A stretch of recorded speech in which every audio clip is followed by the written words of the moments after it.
Well, you heard what Frank said. It's true. They have canceled. I'm not going to be allowed to speak next week, so I'm trying not to deal with this personally, but I had debated about giving you a break today, too, as a kind of ugly retort, but you will get a break. I have this. Yeah, you're going to get your 5 minutes, but that's all. There will be no extensions, and even though you get off next week, I'll pile it on the final week, okay? Just to show you what effects breaks have on me. So I'm going to get you in well into the 12th century. We may well get to the mid-12th century by the end of the fall. So,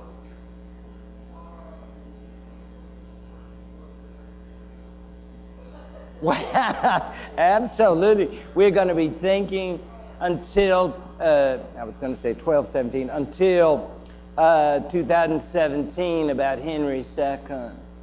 And Eleanor of Aquitaine, and that's our goal for 2017, our New Year's resolution, to think, because that's just such an important thing that we're going to enjoy together in the fall. But I don't want to, we can't rush it. Well,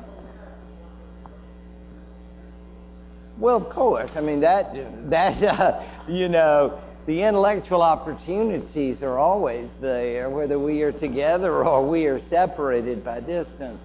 Yes, bibliophiles understand this. And again, I mention the issue of avarice. You may know people who have this problem, but it does seem they were overloaded with them as long as the Anglo-Saxon Chronicle was going on. Now, we like people who are generous to the church. They're nice. However, William was a little split there. He liked to give to the good people, meaning monks, and yet he liked it for himself as well. So he leaves a mixed, shall we say, record as to whether he was a good Christian. Let's just say he had a lot to make up for, and he had some assets. If you are a spiritual accountant, I would say that there's a little bit on both sides. It is, of course, necessary to understand that none of us likes to admit that there will come the end, and certainly not William the Conqueror, because in 1085 he decided to have what we would call today, I guess, a general census of the whole realm. And this, of course, is the famous Doomsday Book, so called because it was thought to be the ultimate in assessment of every acre, every possession. Well, you'll see there that it would include all livestock, cows, hogs, chickens, what have you, all lands. And when he called his staff, his entourage, his officials, together by the end of 1085, I think they understood they were faced with a monumental task, because we are talking about not only what had been English, but what had been Danish and would now all be incorporated together. All of that had to be assessed, and many people here may have worked with the census before, and you will understand what a task it is and all the interesting people one can meet as a result of working in this particular aspect. But certainly for us, it is a fascinating search into the social and economic history, because much of it is hidden. And this is almost a unique document, they tell us. No other kingdom can boast of it. I happened to be over there in 1987 when they were celebrating the 1000th anniversary. So, of course, we were all just wild in the streets, you know, going crazy in London. You can imagine all the medievalists. We were just pretty hard-pressed, hard to get over it, you know, even thinking about the Fergie and Andy wedding of the day. We were much more excited about Doomsday Book. You understand, some of us are sort of unusual in our taste, but the idea is that 1087 and Doomsday Book was quite an important one from the point of history. Now, again, we love the Anglo-Saxon Chronicle, and so I go back to it over and over again, and you'll love some of the words they use.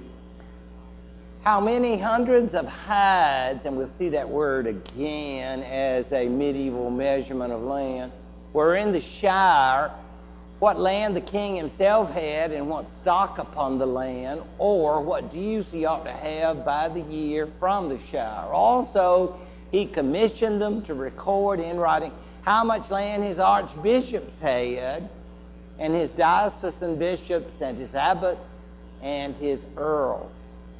And though I may be, and how do you like this, Carol, prolix and tedious. Now, quite a bit of it, yes. And that is from the Anglo-Saxon. And he goes on, what or how much each man had, who was an occupier of land in England, either in land or stock, and how much money it was worth. So very narrowly did he commission them to trace it out. There was not a single hide nor yard of land. Nay, moreover, it is shameful to tell, even though he thought it no shame to do it, not even an ox, a cow, or swine was there left. That was not set down in his writ. So everybody was there. Elsie, Prunella, the whole gang. There was not one that escaped. They were all there to be counted. And again, you think, well, that just shows you how much he cared. Nay, says the chronicler, it's all because he wants his tax money, okay? It's all about that. It's all about the revenues that he may get. He didn't want anybody to have. There weren't any tax shelters or whatever they call it nowadays. You want to get every bit that's due to you. And that is the idea. So it went on, the collection of information in 1086, and it boils down to 2 volumes. And think about that, 13,418 settlements. But I'm thinking some of those settlements were probably real small. We're not talking Beulah or Beauregard. I mean, those would be massive in comparison with some of these. I'm thinking of Smutta, something really small. If you all have been down Bullock County, down that way, we're talking really, really small. And all of these places, you can imagine, they go to every bit of farmland and examine all the livestock. It's an incredible process. And that goes on. By the way, it was never completed because of the death of the king. So it stops there, and what was done is not complete because some parts have been lost. And I'm told that they're so afraid that the original will be, well, I guess if it's brought into light, that it may well be destroyed. So they have stopped showing it to the public, which I think is a shame. So I guess they have copies of it now you can see in what used to be called the Public Record Office, the National Archives, I think they call it now, in Kew Garden. Some very interesting parts like London and Winchester are gone, unfortunately. Nevertheless, it is a massive record, and you can see yourself, you would have to have some knowledge of clerical Latin and what we call paleography to be able to read it. But you can see yourselves, as my instructor always told me, he said, if you keep looking at the words, they will make sense to you. You got to know your Latin first, but after that, you could see terra, T-E-R-A, at the very beginning. So you can make out the words, and you can see when they make a mistake, they just scratch it out and move on, get over it. I mean, this is like they, oh shucks, I better start that over again. I don't think so, not if we're going to get all this done. So when errors are made, then they just keep right on going. That said, you can see as you look at it, there are a variety of abbreviations because so much is so well known. I mean, like in certain words and so forth, there's just no need for you to write it all the way out because anybody who read it in that day and age. For example, do you see in the third line, do you see a P? About 10 lines. So that's P-R-O, meaning for. So it's just like there's so many, and you see all the way down, you can see like letters which indicate numbers. So like at the beginning of the 5th line, there's 7 there. You can see that. There are, thank goodness, wonderful people who translated all this. So we do have, isn't it wonderful? These were probably done by the Victorians, wonderful people who wanted to leave us a record of the English past so we would never forget how glorious they were. And I kept thinking, I wonder where that Meon is, and that's down in the Southampton area. So if you think about that, that's down in the southern part of England, and they probably pretty well to do down there. And then you think, oh, there's that hateful Stigand. Yes, he's that so-called Archbishop of Canterbury. And remember, he didn't get a pension. So, because he got removed by William the Conqueror. That's okay. He was living in retirement, I guess, his version of San Clemente. And he was getting, he was getting his, see where it says, held it before 1066 for the use of the monks. And if you're saying, what monks? Well, the monks of Canterbury. Later, he had it for his lifetime. And you can understand the later meaning when he's when he's out of office. Then there were 72 hides. It paid tax for 35 hides and 1 virgate, another type of measurement. And these go back, I think, into English times, too. So it's not merely these Normans who have imposed this. Land for 64 plows, and look on down there, 70 villagers and 32 small holders. And I'm thinking, I bet you that was really tough. You have with 56 plows, 15 slaves, so they still have slavery, even though it is on the decline, as I said earlier. 6 mills, a meadow, woodland at 200 pigs, I think. I wonder if they went out and counted them. You know, It's just fascinating, isn't it? I guess they just take a guess. Value before 1066, and then it says later, and then now it appears back.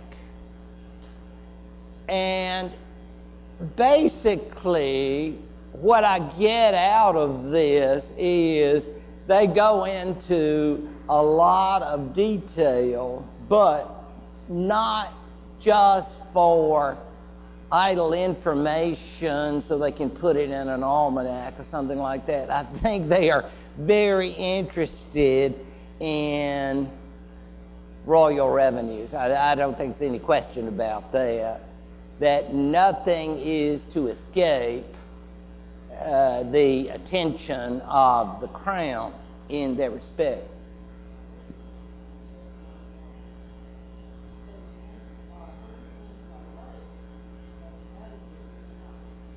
Bear it.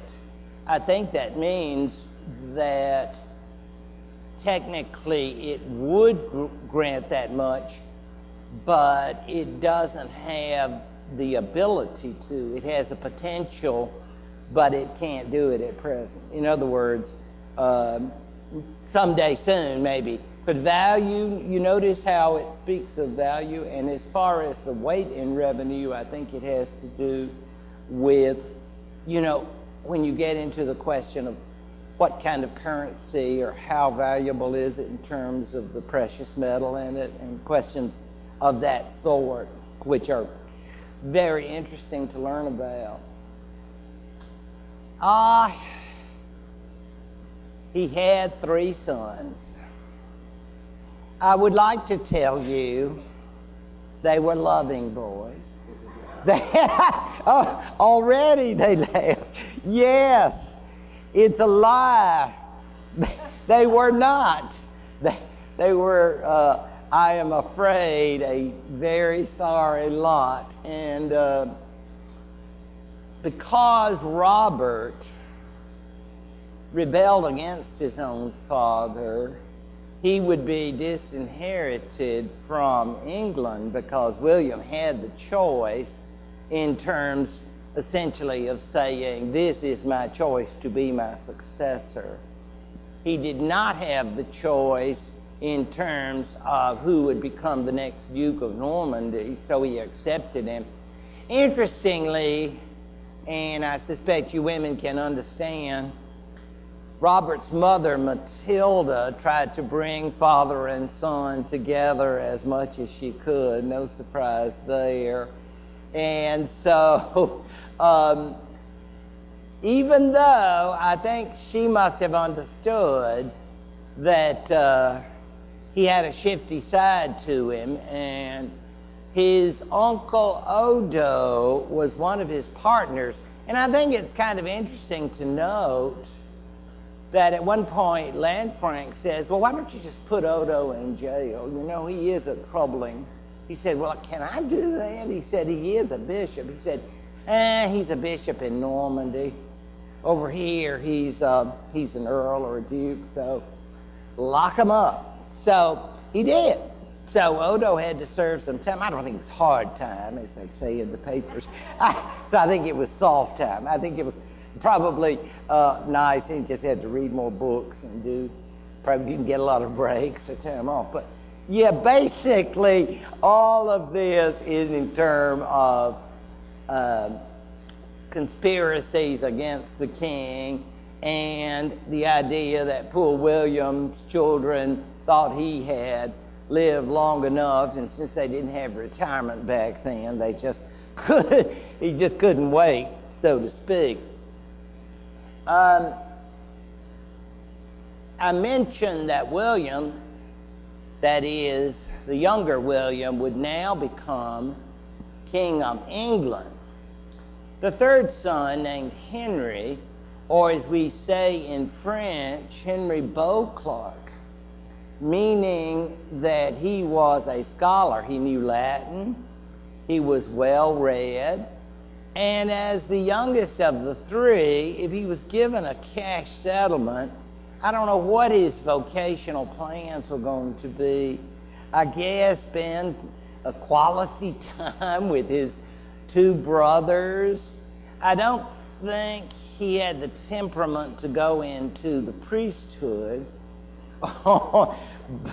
But I am thinking that possibly they were looking at marital opportunities and what that would create for him. And speaking of marital opportunities, there was a daughter to bring about a especially significant connection, and that was Adela, who will have great importance to us because she will marry into the rulers of Normandy's next door neighbor, which is called Blois.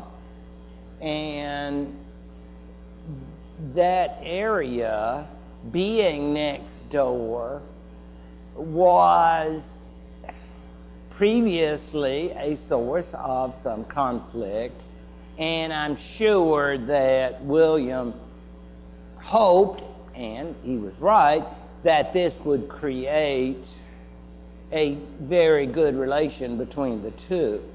So all of this in the years prior to William's death. I found this map which I liked. Red means English, or Anglo-Norman if you prefer. And you will notice the areas that are green are not English, and that includes Wales and Scotland. It certainly isn't that neat, but that's the way maps are. What I wanted to do was make sure you could see how close Paris is, which is kind of interesting. It's right down the road, as we say. And if you see Blois down, it's kind of east and a little south of Normandy. And then look south of Normandy and you will see Anjou, which is another area of great interest and great concern. That's just a little hint for the future. But he was very conscious of that. I mean, given the fact his own wife was from the area that we call Flanders. You all see that north of Normandy. So you see, when you get married, it does seem they're always thinking geography and how are these various relationships going to connect to our political interests. And I'm sure that the what would you call it, Anglo-Norman Flemish connection was one that would have great significance, and it certainly did in the future.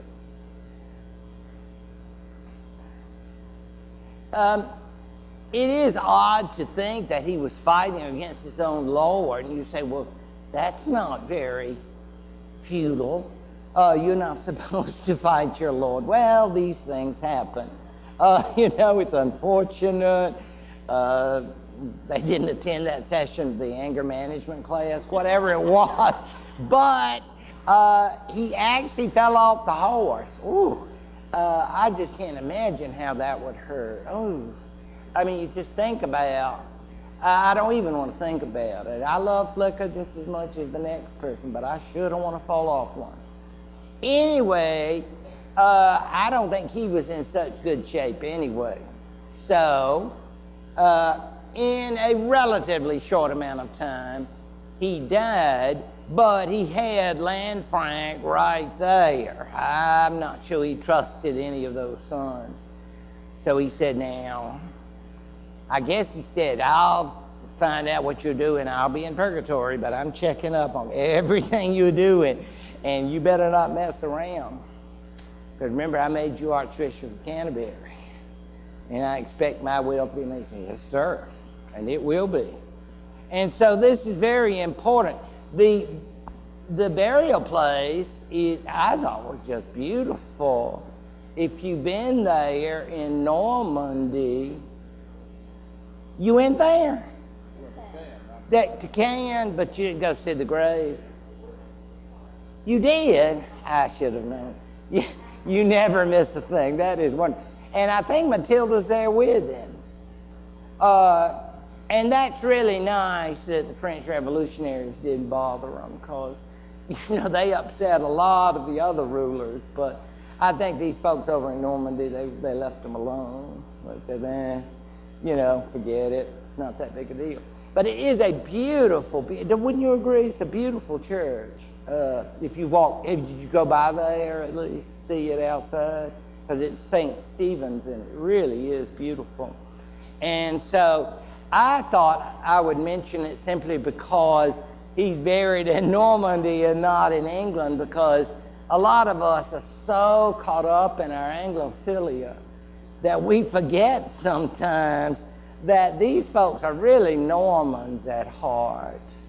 It's kind of like Canute in Denmark. It's like, it's nice to be king of England, that's good. But this is where our real home is. So that's where he is buried. And now, of course, comes his son, known to history as Rufus. And if we ever wonder why would you name a child Rufus, it is, in this case, because of his reddish appearance. I think he was kind of the individual who got very red, and his hair had reddish tendencies. Big, bluff man, and I'm sure as he was older, as he aged, he would get even more, shall we say, red as he drank more, and all the rest of life's vices. William II became king, and you'll notice he was king for 13 years. And so if you want to talk about who was really great and important, this is going to be an intermission between William I and Henry I, because I can't say in many respects this was the reign of a great man. No one would call him that. Interesting? Yeah. I don't know where 19th century artists came up with their inspirations of these drawings. I have no idea whether he looked like that. He was kind of an interesting fellow. Incidentally, now this is a very small fact, but as I was studying him, and I would look up William Rufus, king, you know who it would get me to? Somebody in U.S. history. Here's some trivia for you. Franklin Pierce's vice president. Yeah, the only vice president from Alabama. There you go. Use that on a quiz show. Okay, if you're Jeopardy for definite, like the, he was just vice president a few months. He was vacationing in Cuba, and I don't think he ever made it back. But his name was William Rufus King. Isn't that something? But anyway, fun fact, but off the point. This is William II, and he was very, as we like to say today, focused. He was focused on war, the military, worldliness, and a life without domestic care. So that is the way he led his life. We know only that the church found him to be a very wretched and horrible person. Not a surprise, but I gather for the churchman, he had none of the appeal that his father had had. I mean, it's like somehow they found some good in William I, perhaps because of his establishment of monasteries and all of that. But this fellow seemed to have done nothing to have pleased the churchman who wrote it. He was very, again, Anglo-Saxon Chronicle, we'll have it for some time. He was harsh and severe over his land and his men, and with all his neighbors, and very formidable. And through the counsels of evil men that to him were always agreeable, and through his own avarice, he was ever tiring this nation with an army and with unjust contributions. You say, well, now, is this history? I'm not sure. It's a bit of a tirade, but he goes on, for in his days all right fell to the ground, and every wrong rose up before God and for the world. God's church he humbled, and all the bishoprics and abbacies whose elders fell in his days, he either sold in fee, the word fee meaning fief, making them a kind of fiefdom that he would hold as their lord, or held in his own hands and gave out for a certain sum. And you think, you mean he would sell church possessions? Yes, that's pretty bad. Because he would be the heir of every man, both of the clergy and laity. Imagine adding yourself to everybody's will. And for this, he was loathed by nearly all his people and odious to God. Oh my gosh. So he's on God's 10 worst list. You know, I mean, it's really bad. For he departed in the midst of his unrighteousness without any power of repentance or recompense for his deeds. And you know what that means. Shall I put it simply? No purgatory for you. Just go to hell.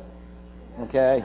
Straight, do not pass go. You are down to the count, buddy, because he was so sorry. I mean, he had nothing going for him. Loser, capital L. So it's really bad. And then you think, there's Robert. It just looks like right off the set in Hollywood, doesn't he? Who would play him? Robert Taylor, maybe? Or some great Charlton? I don't know. Some great star. Because he's always pictured that way. As the Crusader. You know, you wonder, he was growing up and Matilda was always saying, oh, Mommy's little Crusader. And it's like, I don't know if you can imagine how that was such a fad in that day and age, but it was, because if you think about the period of the 1090s when the Crusades are going to start, he was ready. I mean, he was already fired up before Urban II said, well, you knights, y'all think we ought to do something about these Turks? And I mean, he's ready. I mean, he's very excited.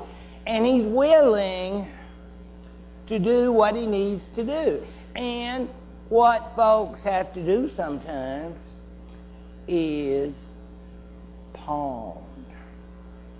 Yes, I saw one of these shops. It was right downtown across from my bank. It was very exciting to me when I walked by there, and I thought, oh, this looks kind of sinister. It's not a kind of place that I would frequent, but I can imagine that a pawn shop is not somewhere he was interested. But he knew there was going to be a market for Normandy. Anybody interested in, I've got to go to the Holy Land? And Williams has to say, oh, brother, I'll take care of it for you. I love you, you know, all that. So, and of course, if you are hard up enough for money, you do a lot of bad things. Even though, I don't think he really trusted him, but he said, you know what I'm going to do? I'm going to the Holy Land. I'm going to save all the holy places from the ruthless Turks, and then I'm going to come home and beat up this wimpy kid, and I'm going to take back Normandy, and I'm going to get England, because William's a loser. And that's the way he's going to leave it. He goes on to the crusade to do his duty to the Lord, and makes plans to come back and get back his duchy and the kingdom. In fact, we know that that is not what happened. But the two areas did come back together, at least on a temporary basis, while Robert was gone. Technically, William was not duke. He was merely the protector, because technically Robert was still the duke. However, we understand that when these people are making the deal, I'm not sure that either one is totally honest and doing the right thing. I think they both were treacherous individuals. Meanwhile, I know we get so sick and tired of talking about evil and avarice. Let's bring in a saint, shall we? To kind of purify us. That's Anselm of Canterbury, one of the greats, one of my favorites. He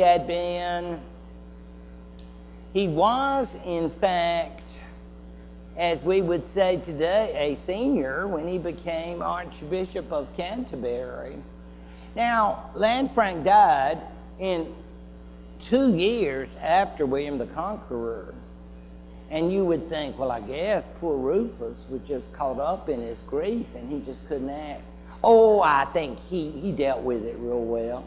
I think the problem was that when he started getting the revenues from the See of Canterbury, he thought, I'm not sure we need to get a new Archbishop of Canterbury.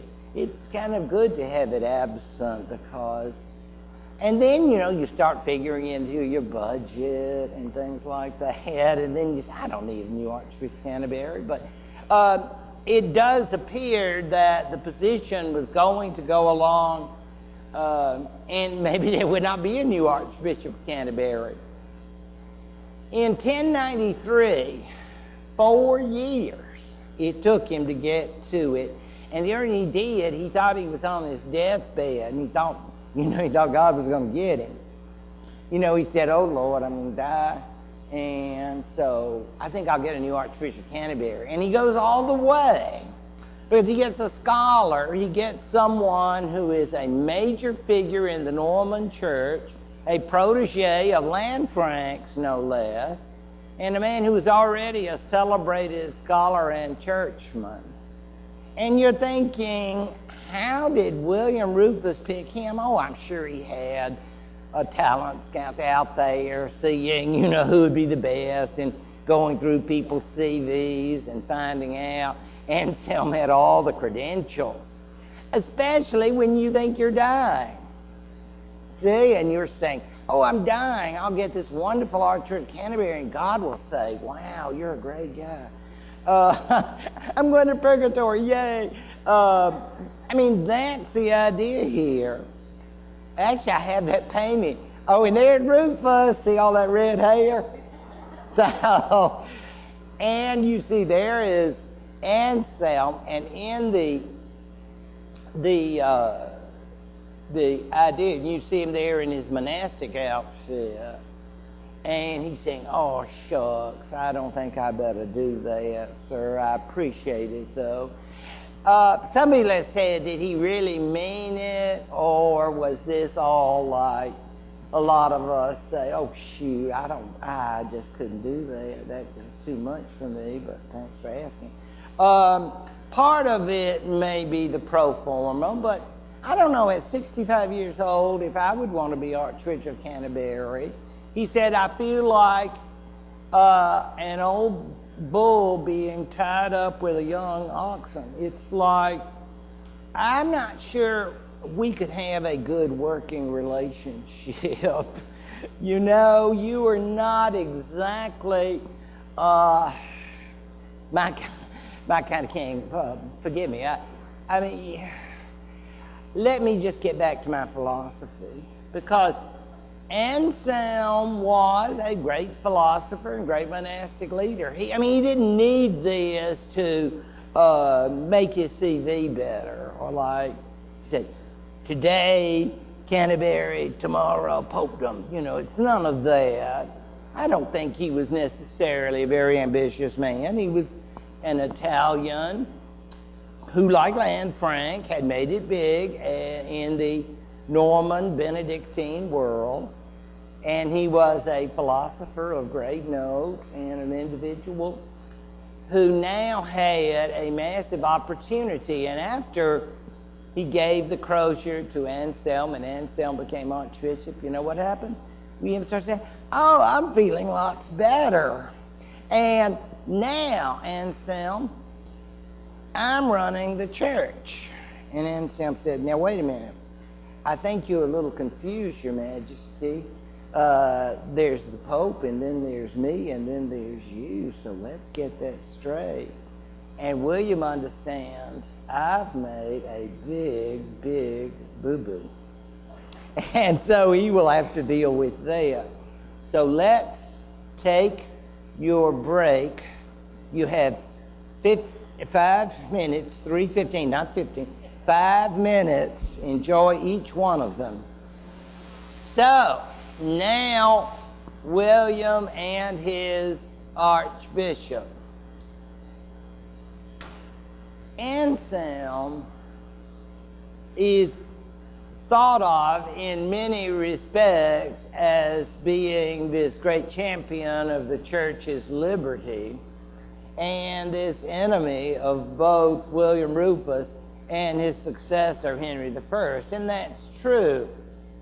But it is also true that if you take, I guess, an intro to medieval philosophy class, that you will definitely run into him, because he has been called the greatest medieval philosopher between Augustine and Thomas Aquinas, which I think is a very nice compliment to be noted in those ranks. Saint Anselm, in addition to all that he did, was responsible for proving logically the existence of God. And if people ask, why would you have to prove the existence of God if you are this great Christian saint? Well, he always said that he did not do so for the benefit of any who doubted God. It was merely to show how logic can be used to demonstrate God's existence. And for those of you who are philosophers, I would say this is called the ontological proof of the existence of God, and it has to do with the logical significance of the word God, which represents the greatest than none could be greater. And I will let it go at that. Secondly, I think it's very interesting that he proved logically the necessity for God to assume human form, because he was trying to demonstrate why it was that God chose this particular method to bring about human salvation. And again, he wasn't trying to prove it at all. He was merely attempting to show, it would seem to me, that God was operating logically by assuming the form of a human being, that is, Jesus Christ. And again, all of this, as far as the history of philosophy is concerned, tells us that by this stage, meaning the 11th, 12th centuries, that these intellectuals had determined that logic was the ultimate source of proof. And for those who are brilliant and gifted and understand all that, that's wonderful. But please be aware that he is a very, very important figure in the history of philosophy. And I don't understand. This is the kind of person who must be very, very well organized, because he had a very busy agenda as a ecclesiastical leader in Normandy in England. So it's not like, oh, I'll just get a grant and I'll just take off to some Benedictine monastery and just do philosophy all day.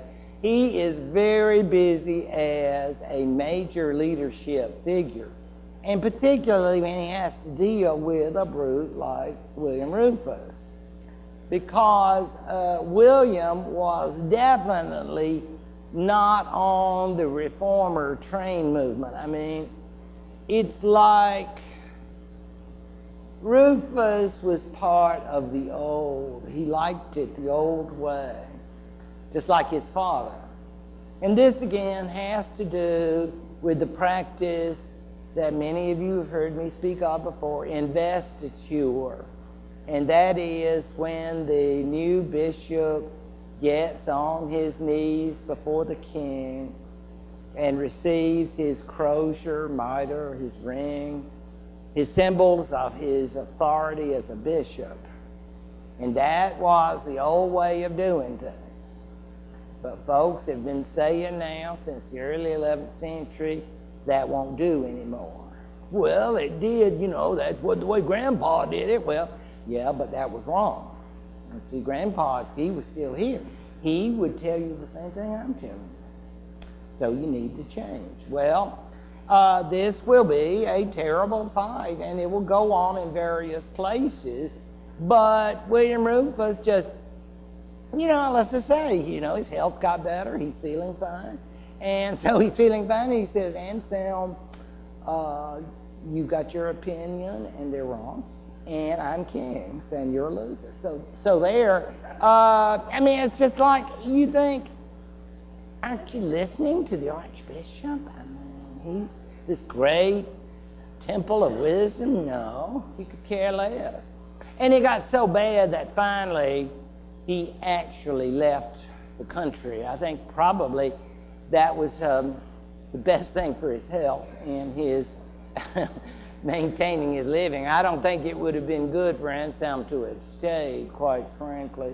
But to go into exile is pretty dramatic, and I imagine he could work on his writing while he was gone. It's not like trying to get tenure or anything. It's just that more or less it was important for him to make a statement that he would not stay in the kingdom while investiture was going on. Now you ask yourself, does that mean there won't be any new bishops? Of course there will be new bishops. There are lots of lackeys who are going to say, oh, I'll get on my knees, sir. Can I be a bishop now? And of course, give me a cheek and I'll kiss it. There are lots of people who are willing to do that, despite the fact that Anselm is standing up for these huge moral principles as he sees them. Now, he will wait until he is dead before there is any prospect. And nobody could imagine the man's going to be dead in 1100 because William Rufus was young. He had his health problem, and he probably had more adult beverages than he should have. But that said, he did have youth going for him. And then there was an accident. Yes, picture it. August the 2nd, 1100. They were in the forest, a forest some of you have been to. You've been right there, New Forest. And it must have been early. They were out deer hunting like so many folks are. And we know how it is in the mother country with the mists of the early morning. And we see a figure somewhere and says, wow, I see a stag. And so we fire. Uh-oh, it's not a stag, it's a king. Yes, he was lost right there. And you know, Henry was there, the younger brother, and I imagine he was overwhelmed with grief. He just, I mean, could you imagine the counselors who must have had to come out to the forest? Just, I mean, yes, exactly. All those grief counselors and say, Henry, Henry, we'll be here with you. Yes, he said, oh, thanks, but I haven't got time. I've got to get to Winchester. I've got to go clean the treasury. So he kept his eyes dry, and he went south to Winchester because he was ready to be king. And now you're asking yourselves, fratricide. Well, this has caused among medievalists an amount of controversy that for the rest of us, we spend on April of 1965 or November of 1865 or November of 1963 about conspiracies.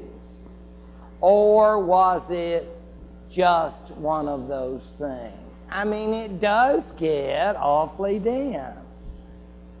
We do know that the person who actually killed the king took a trip to France from which he never came back.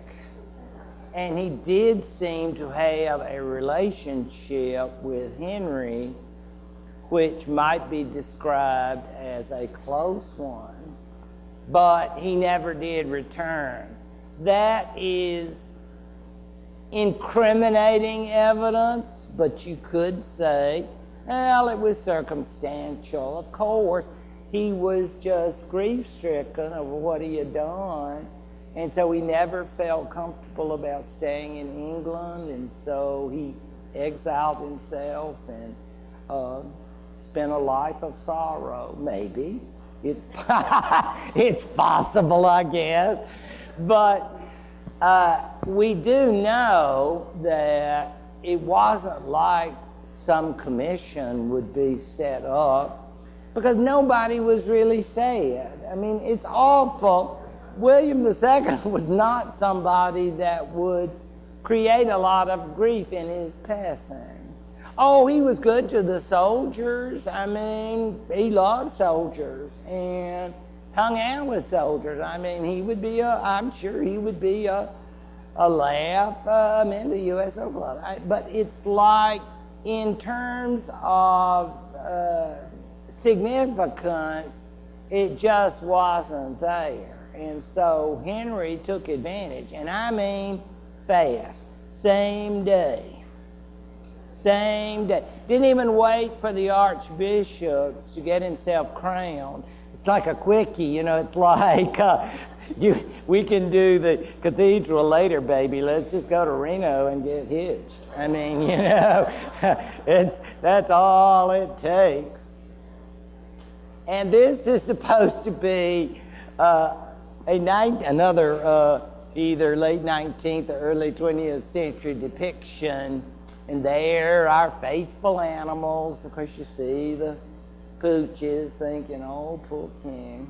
And there's poor Flicka, and I'm sure he doesn't know what to think. So, and of course, I'm thinking the killer there saying, oops, and he's taking off to get the next boat out of town. Out of New Forest. But if it is a setup, it is one, interestingly, that none of the chroniclers mention.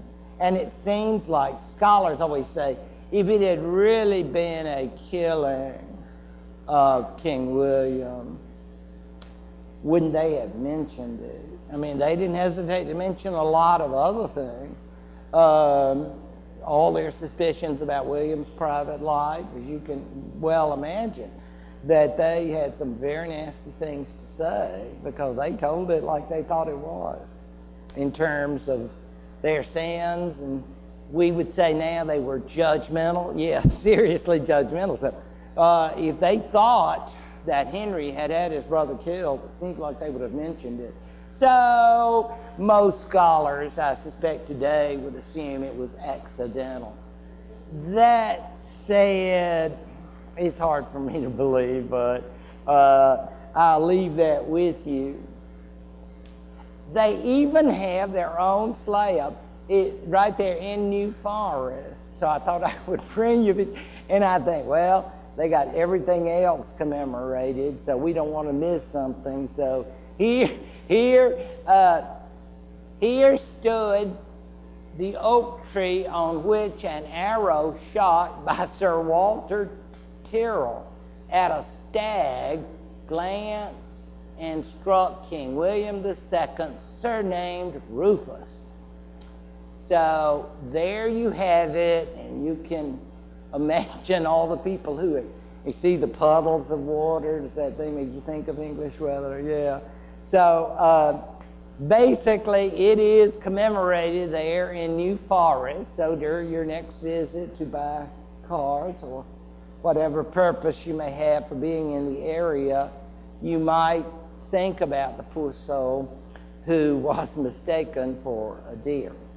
And I'm thinking that was probably a hazard for sportsmen of that day, that you could very easily make a mistake. But this was about the highest up I've ever heard of, in terms of killing a king, right? Absolutely. And then, I'm sure the poor horse was startled. But in any event, it was commemorated, so he gets his own. That's about all the commemoration poor old Rufus gets. So, right there, because it's not like you're going to put him up in some stained glass and say he did so many things, he loved the Lord or anything. No, he didn't. And now, of course, Anselm can come back. So that was one good thing that came out, many good things, but in this particular case, Henry Beauclerk, as he's known, Henry I, will now become king. Now, again, it would be interesting to think, if we had some way into his heart and to know whether or not he had any guilt or sorrow for the death of his brother, but he strikes me as pretty amoral, not an individual who stops for things like that, because he was number 3, and I guess you'd say he tried harder, and Robert's in the Holy Land, remember, fighting Turks, so he's got to take advantage of this situation. He is known in the textbooks as the Lion of Justice, and he did have a long reign, as you can see, of 35 years. He had, in other words, time to do a great deal, which he certainly did. Other than not having an especially happy personal life, he was definitely one of the most accomplished of all kings. I think it's kind of interesting to think that his marriage would unite him with the Anglo-Saxons. And you think, why would that be important? I think it was because they had reached a stage, these Anglo-Norman kings, that they wanted to have connections with the local people. And the way to do that, of course, was through marriage. So that's how it was arranged. Matilda was one of the big names of the day. It's kind of like Caitlin in the 1990s. I think you get these certain names and everybody seems to have to be named that. There are Matildas everywhere. The queen of William the Conqueror had been Matilda, and now the queen of Henry I will be Matilda. The daughter of Henry I will be Matilda. And that's just for these generations. In any event, she is the niece of Edward the Confessor And guess what I have for you? Yes! What's a class without a tree, right? Yeah. Now, yes. Brings back a lot of good memories, doesn't it? Now, look at Ethelred, see, and Ethelred the Redless, and then you see Edward the Confessor. But what I didn't mention was his other son named Edmund Ironside. And Edmund Ironside had 3 grandchildren, and one of them was named Margaret. At the bottom, you see Margaret? She was married to the King of Scotland, and their daughter will be Matilda. And so that didn't take a lot of dating. But he knew, he said, this is the one. This is the one. I'm in love. Yeah. Oh, baby, you're the one. Yeah. So they are definitely, because now he's associated with the English royal family. I do not believe this has anything to do with a prospective Anglo-Scottish alliance, but I think it has more to do with the fact that her mother was, in fact, of that royal English family.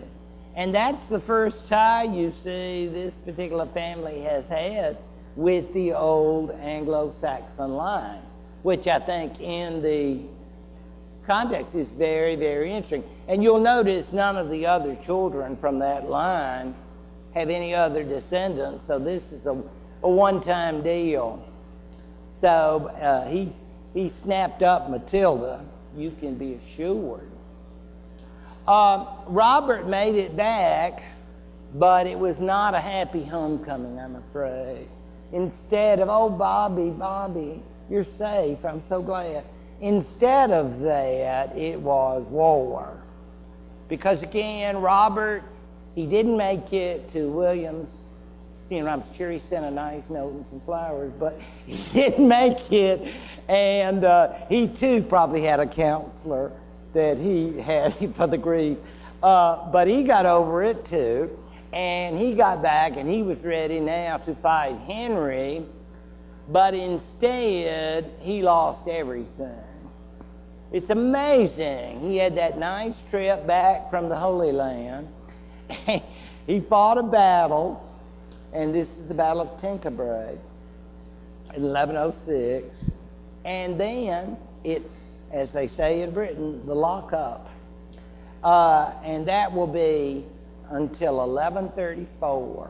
He lived until he was in his 80s, if you can believe it. He must have had some really good accommodations and some nice service. I don't think this was just a regular jail. I think he had first-class accommodations for a very special prisoner, and I think he must have had visitation from the Duchess and other special. I don't think this in any way indicates the regular life. I can't believe somebody could have lived that long in a regular, if I may use that word, penal institution.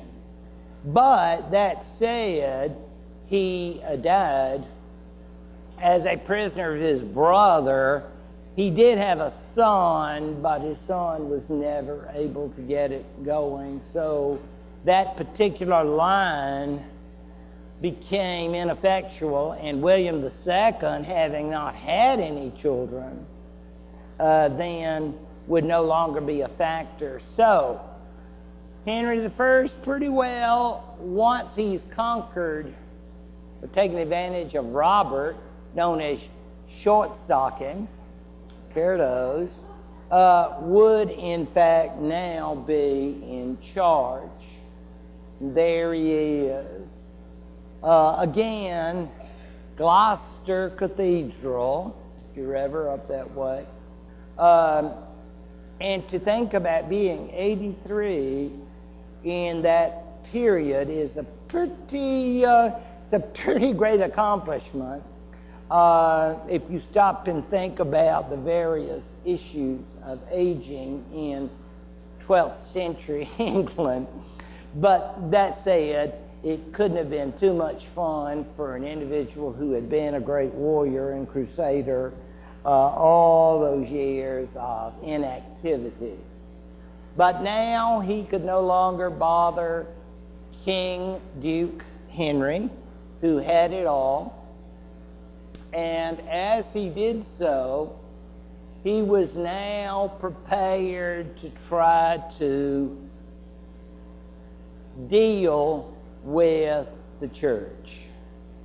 I wouldn't say that he and Anselm were going to be friends, but I think they were now prepared for Anselm to come back, for him to give up lay investiture. They will make an agreement with the Pope's consent, and the agreement will basically say, okay, I won't have any more investiture, and you church people, you can choose your bishops, and all I ask is that when you have these selections, have them come to my area to have the elections, and I'll just sit in, I'll peek in, see how y'all are coming along, and then you can present your choice to me,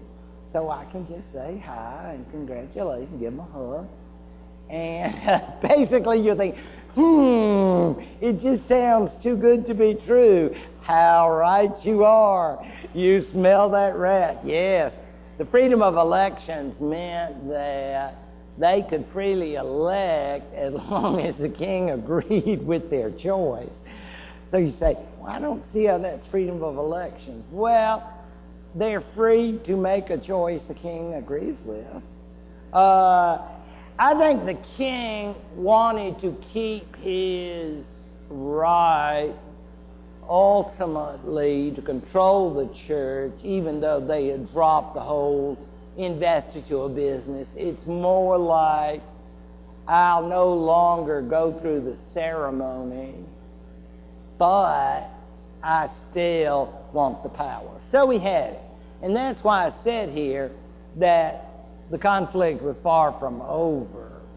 It's simply moving on to another level, another particular area of concern as far as that's concerned.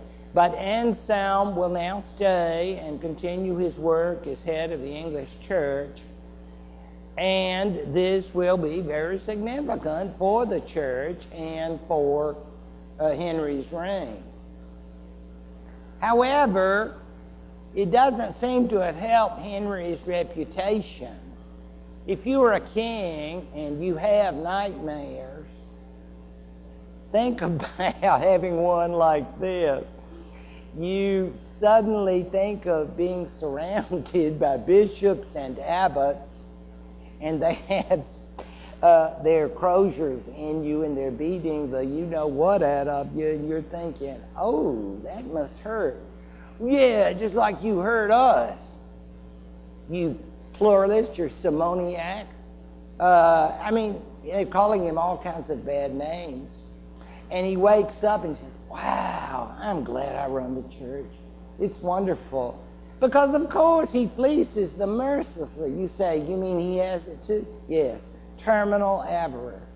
They all seem to have bad cases of it. They can't get enough. They're insatiable.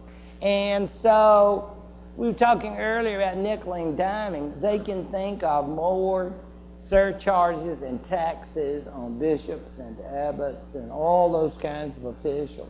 When you're elected, when you are consecrated, any part of the term of the high clergy, the king wants a peace. He wants a piece of the action, as they say.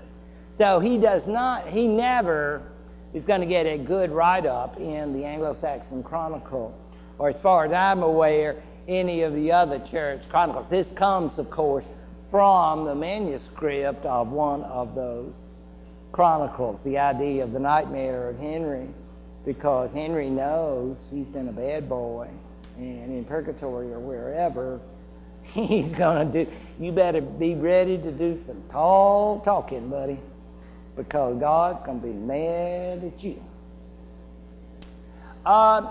Now, Henry, like I say, he may have been grieved about brother being mistaken as a stag, maybe not, but he did know that his brother was not a popular man. You don't have to have Gallup or Roper out there to do a poll to get the idea. RateMyKing.com. It's not going to be that Rufus was in any contest to be popular.